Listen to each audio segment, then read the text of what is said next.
Welcome to the Community of Excellence podcast, where lived experience leads the way.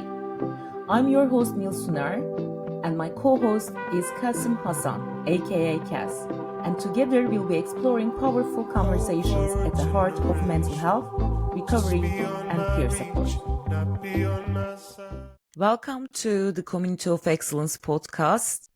My name is Nil, and I have Cass and today's guest, David Gilbert, here. Welcome, Cass. Welcome, David. Hi, guys. So let's start with a check-in. How are you feeling today?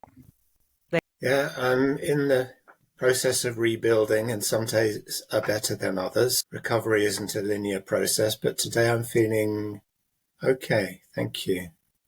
Thank you. Thank you for sharing that. I think we're all familiar with that experience here. How are you today, Cass? Yeah, I'm good.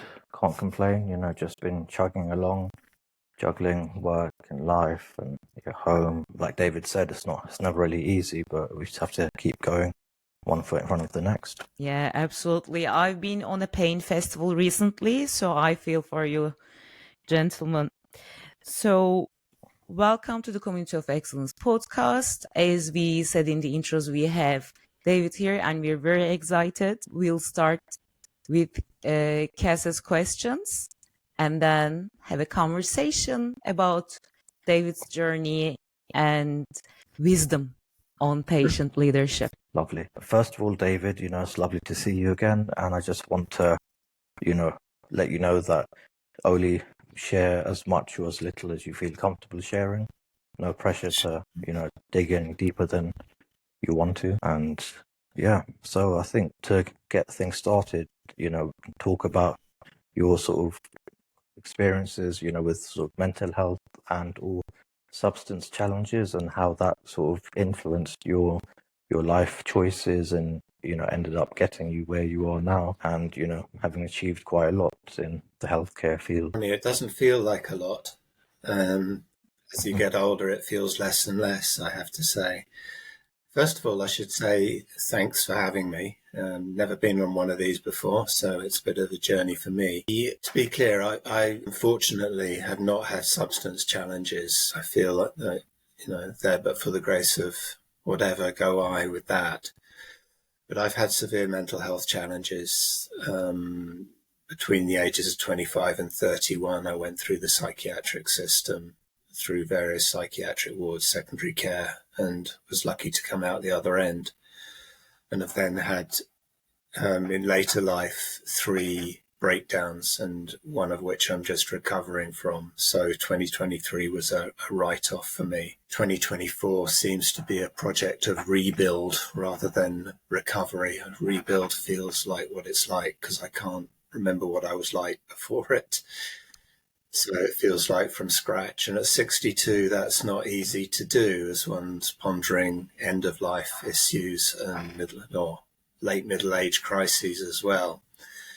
So, yeah, then the question of how those things have shaped my life professionally, I should say that quite interested that my thoughts went first to how they've affected my life choices. I met my current wife while a psychiatric inpatient. So in 1990, halfway through my, as they laughingly call it, my patient journey, as if the patient journey is a healing path through a meadow and forest rather than King's Cross station at rush hour. So halfway through my journey of chronic anxiety, a form of OCD, generalized anxiety, it's anxiety more than depression, but quite a lot of both. I met my wife, who I'm still with 27 years after we married. She was a fellow inpatient and had tragically lost her child, her small child, from a congenital heart defect, and her marriage collapsed. And we hung on to each other. So I think it was a life choice that has sustained me professionally as well as personally. She's probably why I'm still alive today, and probably the only person that could have withstood what's happened in the last couple of years, because she's seen it before. And she carried the hope and she carried the flame, and she's a a very loyal, strong person. It's not to say the relationship hasn't foundered at times, it has, but I have to say my first pride of place goes to my wife, Susan, for being there. And I made some very fortunate choices when I was in a psychiatric unit. We used to go into the laundry room at the Ken Porter unit and the Barnet psychiatric unit that isn't there anymore, with our chamomile tea and our cornflakes, because the laundry room was the only place of privacy, the only place not stoked with smoke from cigarettes. And we used to look out over the car park, and those were our dates. That was our first date, in the laundry room, chamomile tea and cornflakes. In terms of the work I do now, cutting, I suppose, to the chase, Kaz, is that I like to think, and this is a bit more abstract, but I like to think that those of us who've been through stuff, know stuff, and those of us who want to change stuff base it on what we know. And that I like to say, and I say it more often than I should, is that we bring jewels of wisdom and insight from the caves of suffering. That what we think are grit and stones, like tenacity and vulnerability and awareness of power, understanding of anxiety, knowing what good looks like, knowing what bad looks like, foregrounding relational care, sometimes over the clinical care as well, but that has to be good. We can tell who's competent and who's not. We can tell what a good culture on a ward looks like from the moment we walk in.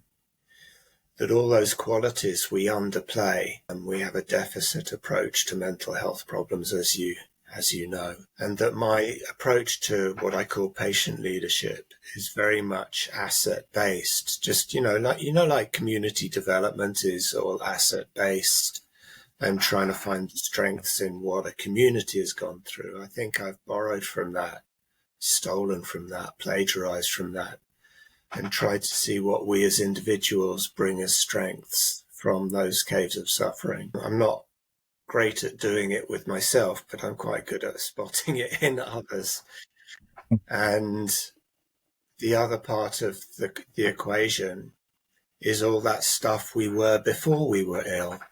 I was a good writer before I was ill. I was a decent communicator and connector before I was ill.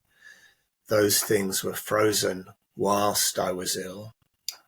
There's a book by Edgar Kahn called No More Throwaway People, which was a foundation stone for co-production, I believe. And he used to call those things frozen assets. So if you put those frozen assets, those things we used to be in our life, in our professional, personal life that were frozen, together with the reformulated stuff that we gain, the jewels of wisdom, I believe that when those two things come together, that's when the magic happens.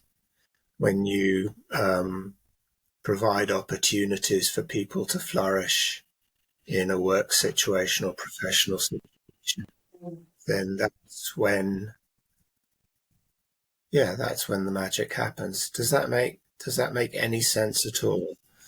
I was actually going to ask, that little saying you came up with, was that influenced by Buddhism by any chance? Because I felt like the jewels and the cave of suffering, it was kind of reminiscent. Well, I think my life and spiritual practice now, if I can call it that, is more akin to Buddhism than anything else. I'm a lapsed, or not even a lapsed Jew, but I was born Jewish, have a very strong Jewish background. But my immediate family was secular. So the only religion that has made any sense to my personal well-being has been Buddhism. So my guess is that parable. I wrote it. What happened was I was in a conference where we brought together people who we called at that time patient leaders. You put two contested terms together that people hate, patient and leader. You put them together and they're like Marmite, and you sort of stand well back as if it's a fuse you start to detonate. But patient leaders is a mischievous term. But we had a conference and I couldn't sleep that night. And overnight, I just came up with this short story called The Parable of the jewel merchants, and it's a preface to my book, The Patient Revolution. And it describes people who were banished to the caves of suffering. They didn't choose to go there like a Buddhist would. And they discovered stones that they polished that became jewels, and then took them by rickety carts and dangerous roads back to the citadels and tried to sell them. But the second part of it is those jewels of wisdom are not common currency in the engagement world, the peer support world, maybe more so in the peer support world. But the part of our job is to persuade people of the currency, that actually we have valuable currency if we can change the terms of the debate and lend them, if we find the right opportunities to manifest that vulnerability and some of those other strong qualities. My guess is, short answer, yes, it was probably implicitly inspired by Buddhism, but at the time, probably not explicitly. Yeah, no, that's fair enough. It's actually because, like you said, for yourself, for me personally, I do find the sort of Buddhist concepts of escaping the cycle of suffering by overcoming attachments and desires quite resonant, and it really has helped me personally to deal with a lot of my challenges. Similarly to yourself, and I think it's true that there's not really anything necessarily wrong using your personal beliefs or experiences to help other people. I think there is a certain reluctance in the clinical world to allow that sort of influence. It's seen as a tad unprofessional or possibly even harmful by some clinicians. You mean the bringing in a spiritual practice, or you mean bringing in people like us to the? I think a bit of both. Yeah, really. I do too. Yeah, unfortunately, but it does seem to be slowly but surely changing in certain trusts, at least. Another thing I was quite curious to speak to you about is your, activism in the past. I believe you were quite a big part of the Mad Pride movement back in the late 80s and 90s, and I think that had quite a big influence in how sort of mental health has been less stigmatized by society. And as we know now in the 21st century, things are it's a bit more socially acceptable talking about your mental health, the challenges, and seeking support. It's interesting. I never considered myself central to or part of the Mad Pride movement, but I certainly went to the Mad Pride Festival. Oh, what was it called? Maybe it was called it wasn't called Mad Pride. Was it called the Bonkers Fest? I remember down near Slams, the Bonkers Fest, and taking part in some poetry readings there and seeing all that. But I think there were people like Peter Beresford and was it Donald, what was his name, Campbell, and David Kay, who were much more spearheads of that movement. And I was just a bit in awe. What I do take from that is that it was a rights-based movement, that it was just like, we are human, we have dignity, we have rights. And the stretching back 200 years to the foundation of mind in the asylums, that's always fueled me, saying we're here because it's right that we have equity and equality. It doesn't, in some ways, it really doesn't matter. In some ways, it really doesn't matter whether peer support or patient leadership in design and co-design of delivery works from a utilitarian philosophical stance. We come from the same human rights perspective as the HIV movement, as the maternity movement, as the learning disability movement, as any social, as any equality movement, gender, race, queer, all those things. I also like what Mad Pride did with language.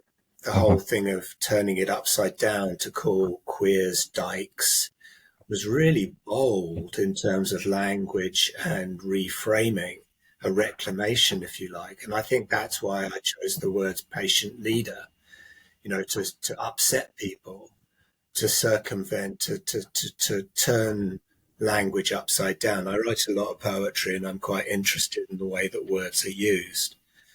So that semantic upheaval, as well as that pride in difference, and underneath in similarity, underneath, we are different at one level, and we are exactly the same humanitarian wise underneath, and that human rights perspective, that all came from Mad Pride. So I've borrowed from Mad Pride, I've borrowed from Buddhism, I've borrowed from the human rights movement, I've borrowed from community development. There's nothing new under the sun, is there really?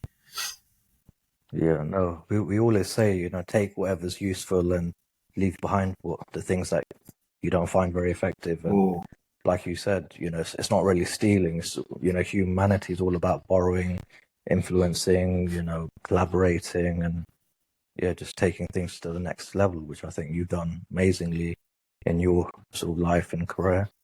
And I hope possibly follow in those steps to, help people who are suffering from addiction and whatnot. And following on from that, how would you say you see the future of patient leadership, peer support, lived experience, essentially people who have been in treatment and now are part of, the system, so to speak, and are trying to change things from the inside? Do you have any hopes or concerns for the future? Both as I get older. I think I do the work I do because it's right, rather than it's going to lead to huge change.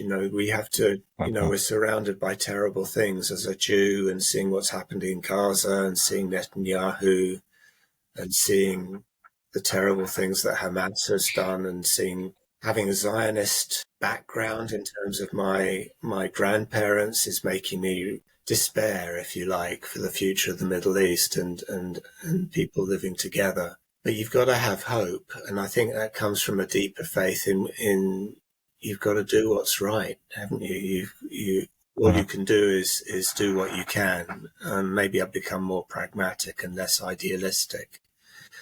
But to answer that question not more deeply, but it might be useful just to chart the trajectory of my career so people understand what it is I do, because it's all smoke and mirrors, isn't it, when we talk about in the abstract about patient leadership. So before I had a breakdown at the age of 25, I was an activist. So I was working way out of my comfort zone with an international network that was campaigning against the evils of the pharmaceutical industry in what was then called the Third World, or middle income and less developed countries.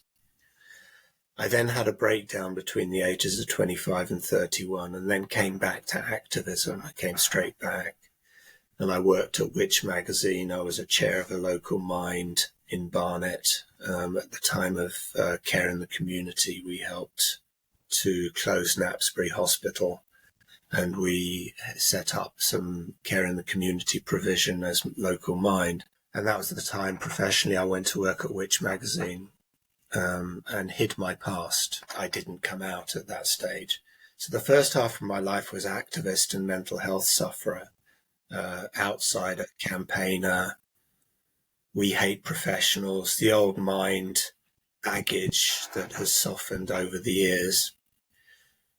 And then I went to the King's Fund and I learned how to do research, qualitative and quantitative. I learned about change management and organizational development. And then I worked at a consultancy, and then I became patient and public involvement lead at various provider trusts and commissioners and the National Inspectorate. So I moved from being an outsider to an insider. I moved from being outsider activist to somebody who had to wheedle my way and work within the system, which I find difficult. I'm not a bureaucrat. I'm not very good corporately. I tend to say what I think. But what people say is that I have a charm about me that allows me to get further in than most people. And being white, educated, middle class certainly helps with that privilege. But underneath, I've still got that mad pride drive, right? I've still got that edge of anger that says, this ain't right. And that's both been my blessing and my curse, because that's difficult. As you can, UCAS, I've seen it even in the room. Your political irritation with the narrow institutional boundaries within which you work, it's a real problem for peer support workers, I would imagine, and for people like me. I've never done peer support, right? So I've always done the crow engagement that Melanie Ball was doing at CNWL and still does at Midlands Partnership Trust. I was like Mel. I've risen through the ranks then of involvement lead, patient experience lead, doing research, trying to change things from the inside. So I'm an outsider inside. That's my role. And what I found was, when doing engagement, was that it didn't work, and that I did a review of patient and public involvement work across England and Wales when I was at the inspectorate. And we found that people were doing good engagement, but it wasn't leading to any impact or any sustainable impact. Reports would stay on the shelves, stories would make people cry, but they wouldn't change anything. Focus groups would happen. Reps would be asked to meetings, but there were 200 pages of agenda that was sent out the night before. The engagement industry doesn't work. So what I found was two things. One, I met people like you, Kaz, who were trying to change things, who were patient leaders, who didn't have the sort of opportunities to inspire. Instead, they were going on committees and told to be representatives and pursued, or they were told they were too angry to come on committees. And that I saw people frustrated who wanted to change things, who had been through stuff, but the opportunities available to them were limited. You either turned up at a focus group, but you wanted to be an entrepreneur, or you were invited to be a representative, but actually you felt you had much more to offer, maybe to be a peer support worker or whatever. So my critique is twofold: that the engagement industry doesn't work for anybody. It fails to have any impact, and that these people were coming through who needed better opportunities. And there was this thing called patient leadership. And so at that stage, I got a job. That was the game changer. I got the job as the first patient director in the NHS. So there was a musculoskeletal service that needed somebody who had lived experience, not necessarily of musculoskeletal. And so I became this thing that didn't exist before, this patient lived experience director, and for 6 years tried to make that work. And the main part of that was to gather around me a gang of like-minded people, patient leaders, entrepreneurs, all sorts of people like you, Kaz, who weren't peer support workers, because this wasn't mental health, right? Because mental health has lots of peer support, but musculoskeletal has no peer support, very largely. So they became improvement partners. So what we gave them was opportunities to influence the system. So we were redesigning pain pathways, and 2 of these patient partners would come on, not to be part of a focus group or tell their stories, not to be representatives, but to be advisors. So we trained them up to ask good questions, to challenge assumptions, to use their influencing skills, to work with power. Some of them had quality improvement skills as well. So what we had was challenge and support at improvement and safety level. And those people moved into governance positions. So they became, if you like, my potential successors. So what I'm trying to paint a picture of is my career trajectory has been slightly different to yours. I never went through the peer support work, but I've gone from outsider to involvement practitioner to pioneer of patient leadership or co-pioneer of patient leadership through to being the first patient director in the country, maybe in the world. Melanie Ball's work in the Midlands Partnership Trust is a successor to that. So if you ask me where my interest lies now, my interest lies in creating career pathways for people like us. How do you move from being a peer support worker, if you wanted to, Kaz, to being a specialist peer support worker in your mental health team, which is happening in mental health, regardless of what I did? You know, that was a whole separate development that I saw when I came out. But what if you wanted to be one of these improvement advisors? What if you wanted to go on to be a patient director? What if you wanted to be part of the workforce in a different way, using your lived experience more explicitly? And so what I'm interested in is creating career pathways, as well as, so my work started way back 40 years ago as developing voice. I think that's still important, but now it's about augmenting the workforce because I feel patients can help, particularly at this time. I've gone on a bit. Rambled. No, that's fine. We love to hear from you, David. And you pretty much answered the last question, which was about, any interesting projects you're currently working on, things like that. So I think we pretty much covered it with the pathways. But just to end my part of the interview on a bright note, in my service at least, can't speak for others, but we are having a big push about getting former clients into volunteering and then eventually into employment in mental health, addiction, other healthcare services in order to, create those pathways for people who have the lived experience and can eventually, help others and possibly even, go back to education and train up as nurses, doctors, psychologists, and try to change the clinical side of things as well by using their lived experience. I think it's brilliant. And it's a form of infiltration, isn't it? But with loftier. Yeah, just don't tell anyone. No. Yeah, that's the best way to change the system.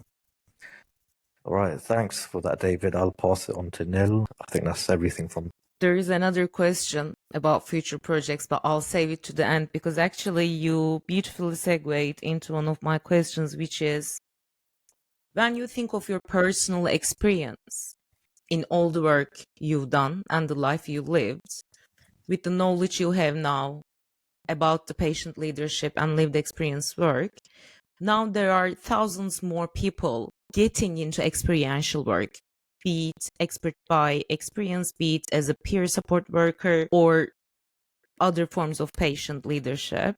What would your advice be for the people to look out in their personal journey to stay safe and enjoy the most of that journey despite the challenges that we talk about?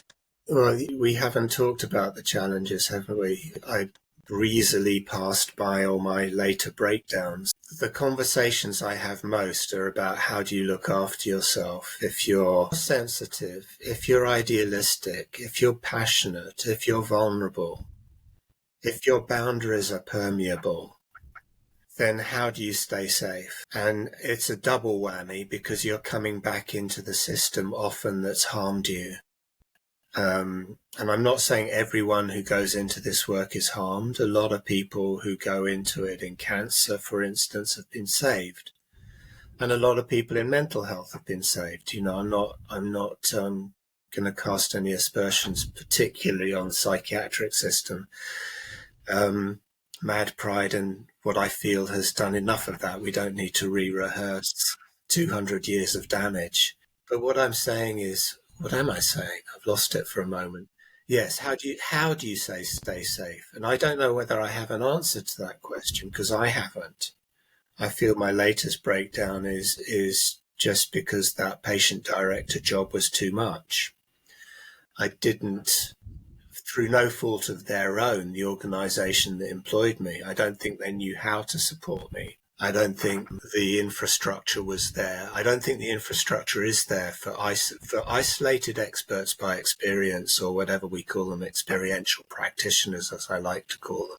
The infrastructure is not there. So the work I'm doing with Leicestershire Partnership is really interesting, and the work you must be doing in CNWL and the work that Mel must be doing in the Midlands. that could all be pooled. I think sharing how the infrastructure has worked. In Leicestershire, they've just employed 24 patient safety partners. Now, that's a partnership trust, which is partly mental health and partly, if I get it right, families and communities, and partly learning disabilities. So 3 big directorates. And across there, they've employed 24 patient safety partners. I don't know how many, but certainly many of them were mental health peer support workers to begin with. And now they've been employed as in the same way that interpreters and advocates are employed, like on a bank. I don't fully understand it, like on a bank system. So there's a drawdown. But because they're employed, they've got an agenda, a pay band, which I think is agenda band 4 and 5, which is still too low for many of them because they're still getting into work that is band 6 type work at strategic level. However, it's a start. And because they're employed in that way, they get access to all the reasonable adjustments, all the occupational health. You can say what you like about occupational health, but it's better to have it than not to have it. And they're really working through the benefits issues, the pay issues, and the HR team has been really, really supportive. So the HR team is really critical. The improvement team is really critical. So Leicestershire have really worked this through. So Alison Kirk is the person there to talk to. We're going to be talking at the HSJ Safety Congress in a couple of weeks together. But I think that's how we stay safe. And coming back to the psychological is, how do you say no? How do you value yourself to the extent that you actually say, no, I can't do this? Because you so want to change things. You're so invested in helping other people avoid the bad things you went to or get the good things you had. You're so invested. We need to have those conversations about professional boundaries that nurses have had over the years in leadership programs. And goodness me, if they need help with boundaries, then we do too. Now, from my personal observations, I'm not sure if they can implement those boundaries, at least in the settings that I observe. Certainly, however trustworthy is my job description, it's the same level for the nurses I work with. It's so flexible and changes on a daily basis. So I want to take you back to the rewarding moments that you experienced in your life and work. Are there any moments that either you go back to at difficult times or pops into your mind, or any rewarding moment that you would like to share with us that made you feel that, you know what, it's worth it. This is the right thing. This feels right, and I'm happy that I'm doing this. Well, one of them was about 5 minutes ago when you said there are thousands of people doing this. And I thought, really? Wow. Well, maybe there's more than I thought. I think because I'm not in the peer support world directly, and because I'm now employed in my own consultancy, I get very lonely. So that's why I talk about the Leicestershire work there, because that's been, so hearing that Leicestershire had employed 24 people, that was a moment. That was a real moment. Hearing you say there are thousands, that's a moment. My book launch, I'll be egoistical, was a moment. I like having written things down. Getting a note from somebody who attended a course I ran 5 years ago on judicious use of storytelling, saying that had changed her career, is a moment. So we have to hang on to those things. So I think there are more. I'm quite a pessimist.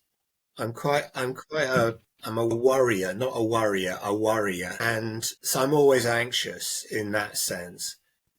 But I think there have been more moments than we think. I think we don't pause enough. I'm sure that, could you name some now? I mean, do Do you think Yeah. you could get half a dozen? I think I could quite easily get more than I usually think. But often it can be a lonely journey. So it's when I'm with people like you, when we pause and reflect, when we hear each other, when we, just get together.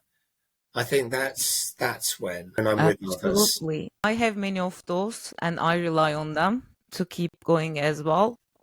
So I got into the peer support work by sheer coincidence. I was on a very strict visa back in the day, and I was doing focus groups to get by because I didn't have many avenues that I could work and earn money. And I thought I was going to a focus group, and it was a recruitment workshop for peer support. And then, but it resonated with me so much. Let me put it this way. When I described what I do to my close friends in Turkey, I'm from Turkey, they said, "Oh, that's brilliant. You've been doing that all along, and finally someone is paying you for that."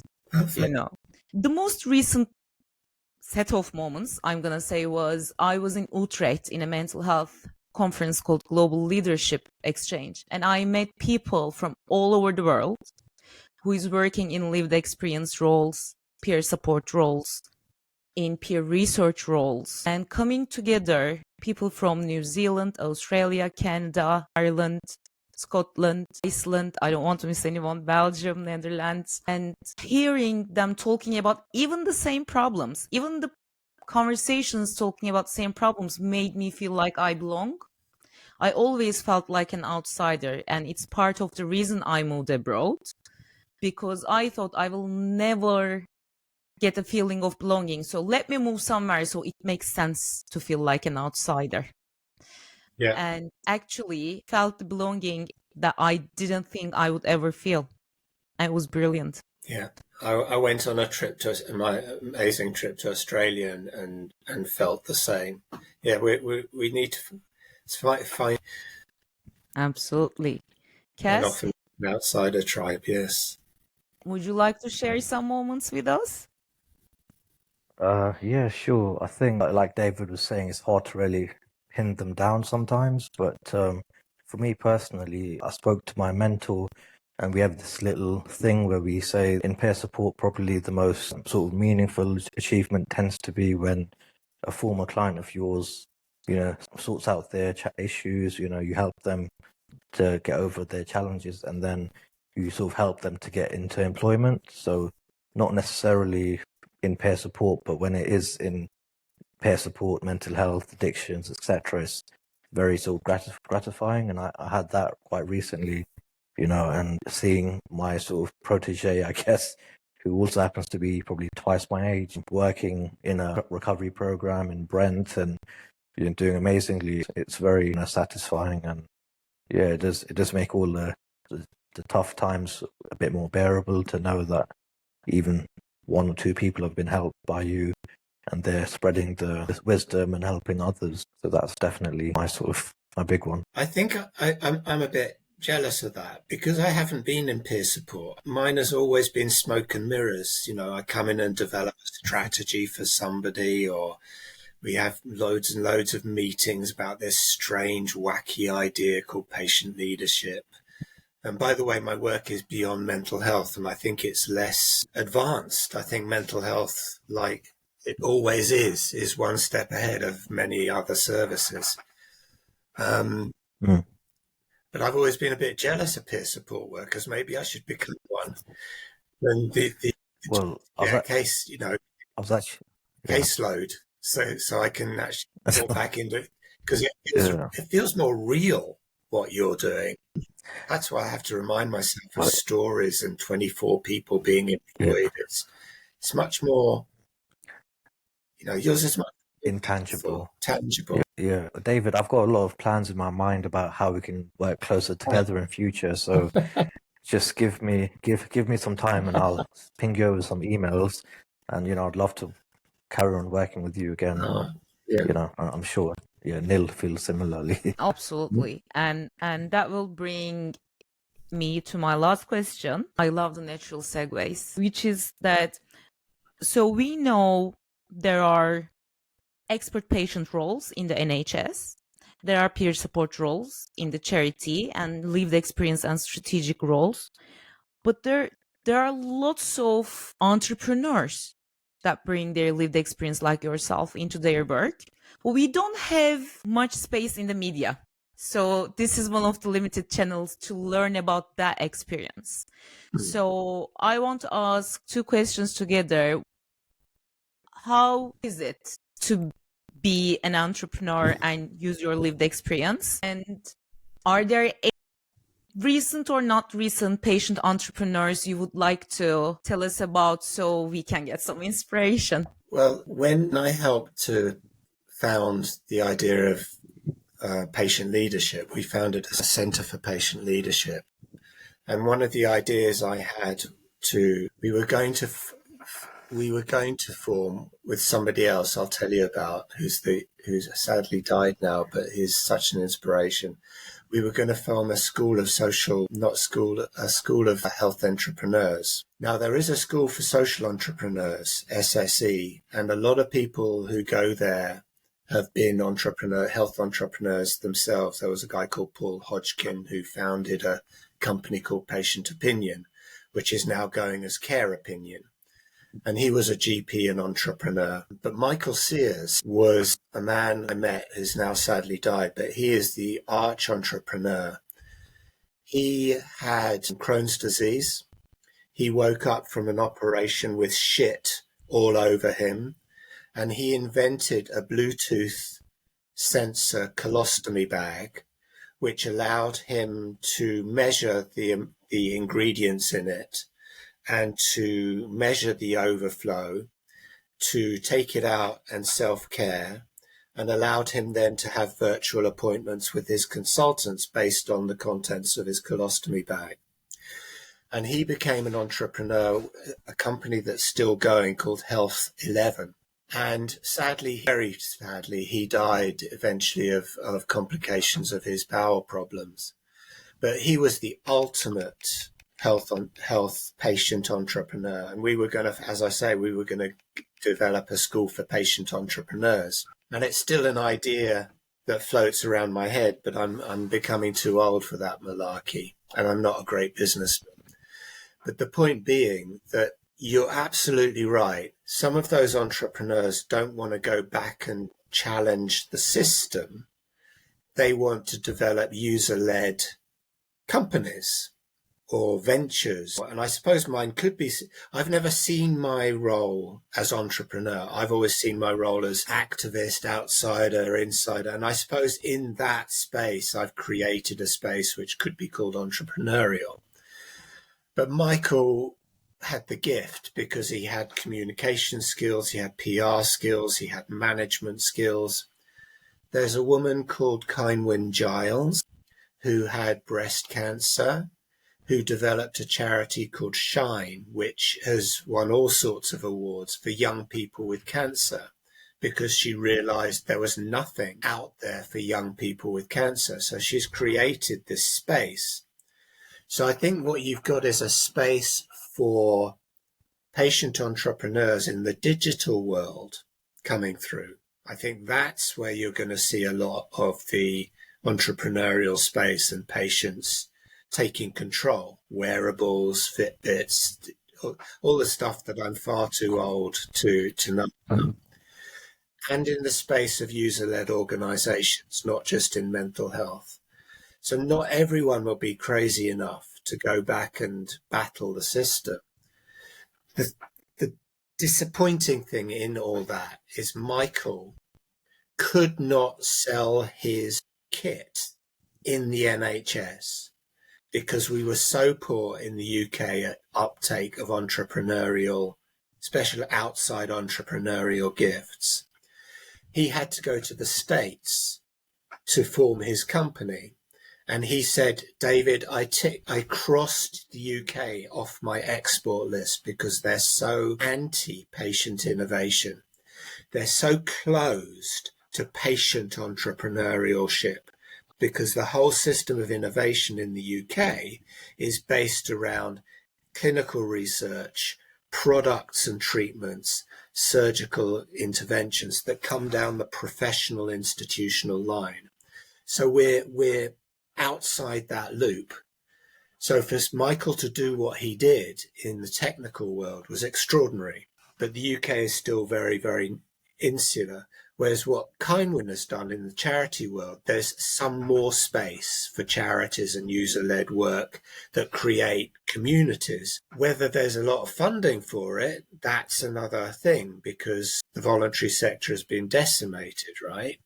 So how Kindwin has done it, I don't know. She's a natural gifted fundraiser and has done lots of things with sponsored events and other sponsorship funding. So I think there are two spaces for the entrepreneur. I think the digital space is one, and I think the charity space is another. All right. So that brings us to the last question. Anything, any project you would like to share with us from the near or the distant future that you are looking forward to? I'm looking forward to the next stage of what Leicestershire do. I'm looking forward to getting work with people, I hope, who want to create patient directors.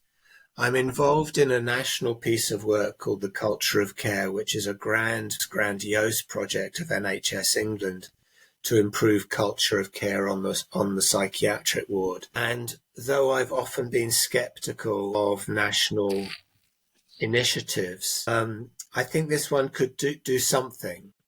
And what's lovely for me is going back to where I came. I'm not quite sure I can go on all the site visits to psychiatric wards because it's too re-traumatizing.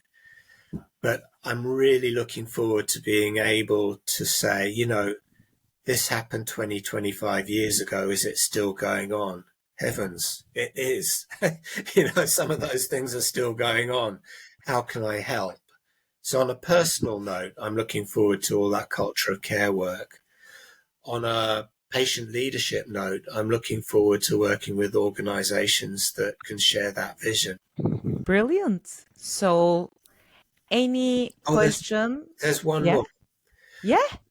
There's one more is my poetry. I'd like to do more work with my poetry. I'd like to do more work around creative writing in the well-being space. I just needed to add that. Oh, absolutely. I was going to ask, is there another book coming? There's a book coming in the next few weeks, which is called Patient Leadership, A Revolution in the Making, which is a follow-up to my book, The Patient Revolution. And that's a compilation of my blogs, about 40 or 50 blogs with surrounding chapters. So that's coming. And one day, hopefully, another book of poetry, but that's a really, really hard thing to break into. You have to be really good, and I'm not quite up to scratch yet. I would challenge that thought, but I think you don't need me to. I think that's going to happen. So before extending my gratitude, Kaz, is there any questions that you want to add? Not any questions, I don't think. But I am just very excited for the future because I think there's quite a few opportunities where we could work together with David, you know, at my service, my trust. And, you know, like you said, David, about feeling a bit isolated and, you know, not really having a sort of a regular community you're part of when you're working on these projects. So I think we could definitely try to invite you into ours. And I think you've got so much to give, so much wisdom, so much experience. So, you know, it'd be foolish if we didn't really make the most of that possibility. Thank you. So, yeah, I'm quite excited about that. That's very cool. Hopefully. This has done a lot for my confidence, so thank you. I haven't talked like this for a long time, so I think this has been a moment as well to just stop. I was quite surprised you've never been on a podcast before. You know, your life is so fascinating. I thought there'd be people, you know, at the doors trying to speak with you, but I guess we had that honor first. Thank you. Any final comments, David, you would like to leave us with? Well, thank you for making it so easy. It's been a delight. So it's my turn to thank you. I'm grateful for both of you and this recording. And I'll see you in the next one. Thank you.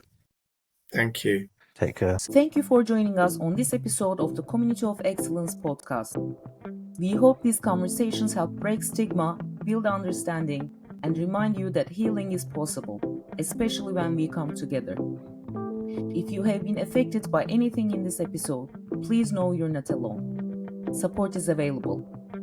You can speak to your GP or a mental health professional.